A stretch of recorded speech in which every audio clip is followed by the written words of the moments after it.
అమ్మా ఎస్ మిమ్మల్ని ఆత్మలోకంలో చెక్ చేసినప్పుడు నాకు ఎస్ రేకేషు జబర్దీ ఎస్ నాకు మీ చుట్టూ ఎస్ ఒక ఎస్ కప్ప లాంటి దురాత్మ ఒకటి ఎస్ మీ చుట్టూ సంచారం చేయడం నేను చూస్తున్నాను.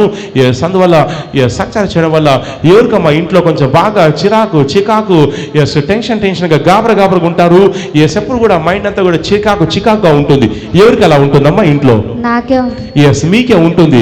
తర్వాత నెక్స్ట్ ఆత్మలోకంలో చెక్ చేసినప్పుడు ఎస్ గతంలో సంథింగ్ ఏదో కొంచెం గొడవైనప్పుడు నేను ఉండను, నేను వెళ్ళిపోతాను అని చెప్పేసి అప్పట్లో ఏదో సావిషంతో సర్దుకొని వెళ్ళిపోవడానికి ప్రయత్నం చేసింది ఎవరమ్మా?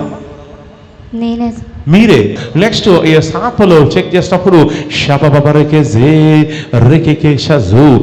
మిమ్మల్ని ఆత్మలో నేను చెక్ చేసినప్పుడు నాకు ఈ స్కప్ప లాంటి దురాత్మ సంచారం చేయడం వల్ల ఇంట్లో కొంచెం బాగా ఎవరికి ఏ పైసా వచ్చినా కానీ అది వచ్చినట్టు వస్తుంది, అది వెళ్ళిపోతుంది, అసలు పైసా చేతులు నిలబడడం లేదు. ఎవరికమ్మా అలా అనిపిస్తుంది? పైసా వచ్చినట్టు వస్తుంది, ఖర్చులు అయిపోతున్నాయి అని ఎవరు అంటున్నారు? నేనే అంటున్నాను. మీరు ఏమంటున్నారమ్మా? వచ్చిన డబ్బు ఇంట్లో ఉండలేదు, వెళ్ళిపోతుంది.